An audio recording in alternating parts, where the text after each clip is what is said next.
This is Tish Aitken, and I'm doing a quick YouTube live because there's so much energy around communication right now, and we currently have both Venus and Mercury out of bounds in the sign of Gemini. And Gemini is a mutable air sign, which is ruled by Mercury, the planet of communication, and it's all over the place. It goes in many different directions. It's the sign of duality, nature, but mutable signs in themselves already morph in different directions and are very adaptable. And the mutable signs are let's see, Gemini, Virgo, Sagittarius, and Pisces. And right now we have Mercury's in Gemini. It's about to exit and enter the sign of Cancer tomorrow evening, but it's moving really rapidly and it's out of bounds, which means it exceeds the sun's declination. And so it's uncontrollable. And Mercury went out of bounds on May 16th, and it's been zipping along in Gemini, in the sign it rules. And that gives us a lot of choices and options, but it's also really busy around communication. And Venus is out of bounds. Well, Venus is retrograde, and it's stationed retrograde on May 13th at 21 degrees of Gemini, and it will station direct on June 25th at 5 degrees of Gemini, but it only retrogrades once every 18 months. So it doesn't happen very frequently, and it retrogrades every 8 years in the sign of Gemini. So this is again around partnering, around communication. And whenever a planet is retrograde, no matter what the planet is, it's a review period, it's reconsidering, it's redoing, it's rethinking, it's returning, it's revisiting, among other things. And we also have had a lot of planets retrograde recently. Venus being a personal planet, and also the fact that it's out of bounds really, I think makes it off the charts in a sense that it's just so much energy. And the nodes of fate have recently changed signs. They exited the signs of Capricorn, Cancer on May 5th and entered the sign of Sagittarius, Gemini. And they will be in that sign access until January 4th of 2022. And those are mutable signs both around both Gemini and Sagittarius around communication.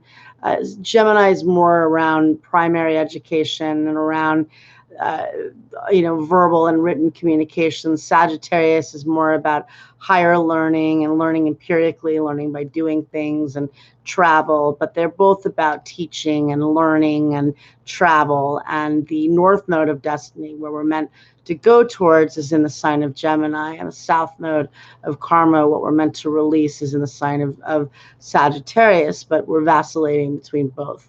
And again, lots of verbal communication, which is redundant, but obviously I'm saying a lot. So this is the energy. It's very quick and rapid. And Mars is currently transiting in Pisces, where it's kind of foggy, and it's a mutable water sign, and it's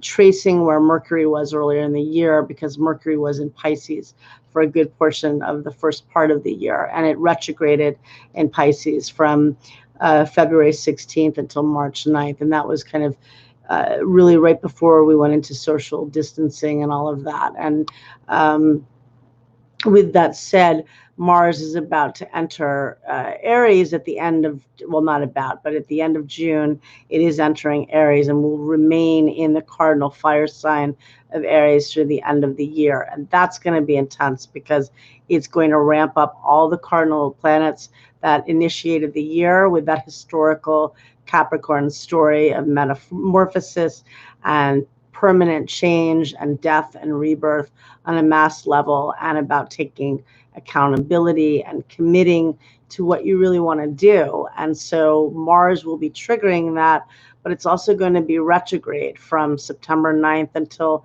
November 13th. And it's going to feel held back, and it's going to stir up that Saturn-Pluto conjunction 3 times, and it's not going to be easy. So I would say review on what you need, with 4 planets currently retrograde right now, and we're about to be in eclipse season.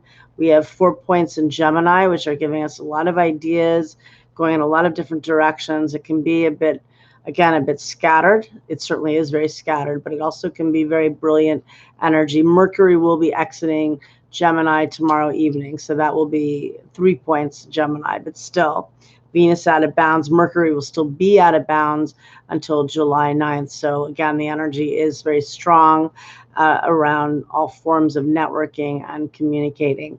And we have our first eclipse in Gemini season. We're going to have a partial lunar eclipse on June 5th that falls at 15 degrees of Sagittarius. So look to see where that falls in your chart. That's where you're experiencing completion and release, and that is a fruition of your efforts, some things you may have been working on. Eclipses, both lunar and solar, bring major changes, beginnings and endings. It's a pressured time. It's a sense of a lot happening at once, and just feeling the need to do a lot at once. And with all the Gemini, that will make us, go in many different directions with that. But this is not such a quick check-in, but it's a check-in nonetheless. And I'm going to be doing later in the week, I'll be uploading all of the horoscopes for all of the signs. So if you could please like and subscribe, I will be doing it by all of the signs for the month of June, and how the eclipses, we have 2 eclipses in the month of June, so how they impact each of the signs, where they fall in your charts, and good luck with everything. It's going to be a really busy time, but it's an excellent time for communication, maybe more in a review type of perspective, but nonetheless reaching out to people, because we have all of this form of communication going all over the place. So thank you and take care. Bye.